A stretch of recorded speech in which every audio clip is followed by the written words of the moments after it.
যে পিতা তার সন্তান হারিয়েছে, মা তার সন্তান হারিয়েছে, তাদের আর্তনাদ, চিৎকার, বেদনা, এটা আসলে কোনোভাবেই রাষ্ট্র এই দায় এড়িয়ে যেতে পারে না।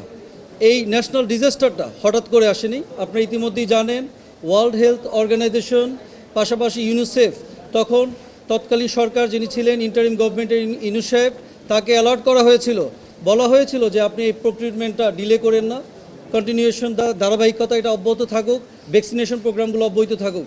সেই সময় এই প্রক্রিউটমেন্টের প্রসেসটাকে স্টপ করে দিয়ে আজকে এই ন্যাশনাল ক্রাইসিসটা, যারা এই যে পিতামাতারা যে শিশু সন্তান হারা হচ্ছে এই ডিজাস্টারের জন্য দায়ী।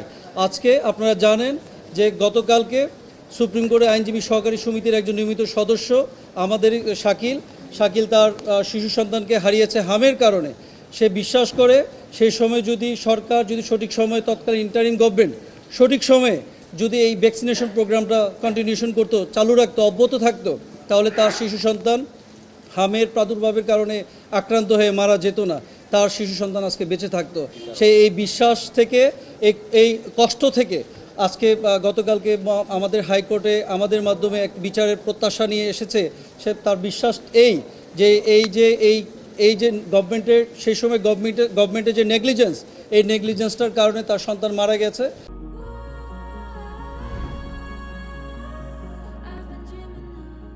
এবং এই নেগলিজেন্সের একটা প্রপার ইনভেস্টিগেশন হয়ে এদেরকে আর্থিক শাস্তির আওতায় আনা সম্ভব। সুতরাং তার এই বিশ্বাস থেকে সেই ইউনিসেফকে বিবাদী করে এবং সংশ্লিষ্ট প্রতিষ্ঠান, যেমন হচ্ছে আপনি জানেন যে হেলথ মিনিস্ট্রির সার্ভিস ডিভিশনের ডিজি সাহেব, ডিজি মহোদয়, ডিসি মহোদয় এবং হচ্ছে এনজিও ব্যুরো, পাশাপাশি ইউনিসেফ, তাদের একটা কালেকটিভ দায়িত্ব আছে যে এই ক্ষতিপূরণটা আদায় করে দেওয়া।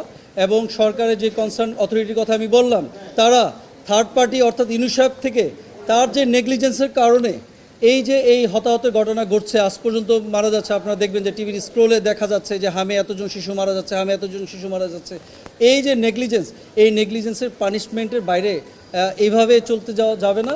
এই ভিকটিম আজকে চলে আসছে আপনাদের কাছে, কিছুক্ষণের মধ্যেই ও বলবে ওর বক্তব্য। সে বিশ্বাস করে এই যে 1 কোটি টাকা ক্ষতিপূরণ ইউনিসেফের কাছ থেকে সরকার আদায় করে দিবে, তাৎক্ষণিকভাবে 5 লক্ষ টাকা আদায়ের একটা প্রার্থনা করেছে। পাশাপাশি একটা ইনকোয়ারি চাচ্ছে যে এই নেগলিজেন্সের সাথে কে বা কারা জড়িত, এবং তৎসময়ে এটা একটা প্রতিবেদন আকারে কোর্টে দাখিল করার জন্য এই ডাইরেকশন চাচ্ছে। এই সমস্ত বিষয়, ঘটনার ফ্যাক্টগুলোকে আমরা মহামান্য হাইকোর্টে মিস্টার জাস্টিস রাজিকাল জলি স্যারের কোর্টে আমরা তুলে ধরবো, এবং আগামী সপ্তাহে এই মামলা হিয়ারিং হতে যাচ্ছে।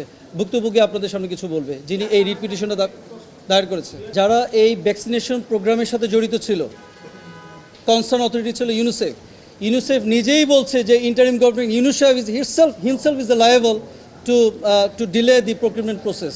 সুতরাং এটা হচ্ছে অন রেকর্ড। আর এই বিষয়টা যদি সত্যি হয়েও থাকে, এটাও আমরা তদন্তের মধ্যে চাচ্ছি যে এই নেগলিজেন্স কে বা কারা করেছে, কাদের দ্বারা এই নেগলিজেন্স হয়েছে, সমস্ত কিছু প্রতিবেদন আকারে চলে আসবে এবং কোর্টে দাখিল করবে। এই সমস্ত কিছুই এটাই আসলে তদন্ত হয়ে আসা উচিত। তবে এইটার যদি রিফ্লেকশন দেখতাম, যদি ওই ইন্টারিম গভর্নমেন্টে হামে মারা যেত, এই যে 2020 সাল থেকে যদি নেগলিজেন্স হইতো হাম প্রক্রিউটমেন্টের প্রসেসে, ভ্যাকসিনেশনের প্রসেসে, তাহলে 2024 সালে শিশু মারা যায়নি কেন হামে? এটা ফ্যাক্ট। এগুলো নিয়ে আমরা আসলে বিচার বিশ্লেষণ করার দায়িত্ব না, দায়িত্ব হচ্ছে কনসার্ন অথরিটি তদন্ত করে এটা প্রতিবেদন দাখিল করুক। যদি আপনার কথা তাই হইতো, তাহলে 2024 সালে হামে মারা যাওয়ার কথা ছিল।